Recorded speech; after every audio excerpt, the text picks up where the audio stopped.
అందరికీ నమస్కారం అండి. ఈరోజు నేను చేయబోతున్న వీడియో ఏంటంటే, బాబాగారి సచ్చరిత్ర పుస్తకంలో నుంచి 33 అధ్యాయంలో నుంచి చేయబోతున్నాను. అదేంటంటే 'జమ్నేర్ లీల'. ఆహ్, లేట్ చేయకుండా వీడియోలోకి వెళ్ళిపోదామండి. శ్రీమాత్రే నమః! శ్రీ గురుభ్యో నమః! 'జమ్నేర్ లీల' ఇది దేని గురించి అంటే, నానాసాహెబ్ చందోర్కర్ గారి కూతురు మైనతాయి గర్భం దాల్చి ఉంటారు. ఆమె ప్రసవ వేదంతో బాధపడుతూ ఉంటారు. అప్పుడు బాబాగారు ఆమెకి ఊదిని, హారతి పాటని ఎలా అందించి ఆవిడకి ఆహ్, సహాయం చేశారనే దాని గురించిన వీడియో అండి. 1904, 1905 ప్రాంతంలో జమ్నేర్‌లో నానాసాహెబ్ చందోర్కర్ గారు మమల్తాదారుగా ఉద్యోగం చేసుంటారు. అయితే అక్కడి నుంచి జమ్నేర్ నుంచి ఖాందేశు అనే ఊరు ఉంటుంది. ఆ ఖాందేశు ఊర్లో ఈయన నివసిస్తూ ఉంటారనమాట. స్వగ్రామం అనమాట. అక్కడికి ఒక 100 మైళ్ళ దూరం ఉంటుందండి. అయితే ఆయన కూతురు గర్భవతిగా ఉంటారనమాట. మైనతాయి ఆవిడ పేరు.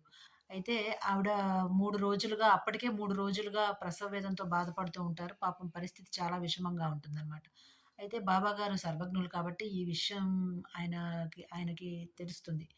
అయితే ఆయన ఊదిని, హారతి పాటని శ్యామకిచ్చి దాన్ని ఈ బాపూగీర్ బువ్వ అదే రామ్‌గీర్ బువ్వ అంటారండి.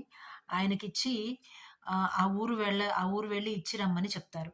అయితే అతను హ్మ్, వేరే పని మీద వేరే ఊరు వెళ్తూ ఉంటారనమాట. అయితే అతను బాబాగారికి చెప్తాడు. "నా దగ్గర రూ. 2 ఉన్నాయి. నేను జలగాం వరకు వెళ్ళాలి. నా దగ్గరున్న డబ్బులకి ఆ ఊరు మాత్రమే వెళ్ళగలను. ఇంక అంతకన్నా ముందుకు వెళ్ళలేను.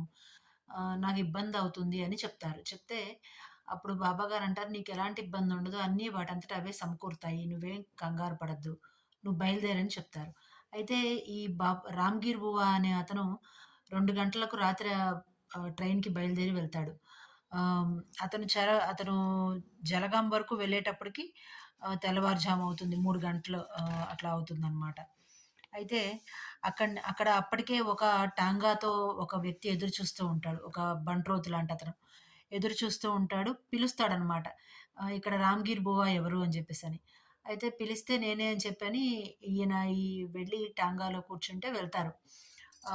అతను వెళ్ళాల్సిన ఊరేంటంటే జమ్నేర్ వెళ్ళాలి. జమ్నేర్ వరకు వెళ్ళేటప్పటికి ప్రొద్దుటయిపోతుంది.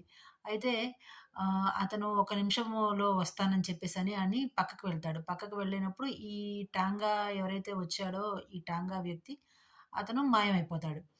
అయితే ఇతను అక్కడ, అక్కడ వెళ్లి పంచాయతీ లాంటివి ఉంటుంటాయి కదా! అక్కడికి వెళ్లి కనుక్కుంటే ఆయన ఉన్న ప్రదేశము ఈ నానా సాహెబ్ చందోర్కర్ గారికి సంబంధించిన ఆహ్, ప్రదేశంగానే చెప్తారు. అక్కడికి వెళ్లి ఈయన తీసుకొచ్చిన హారతి పాటని అలాగే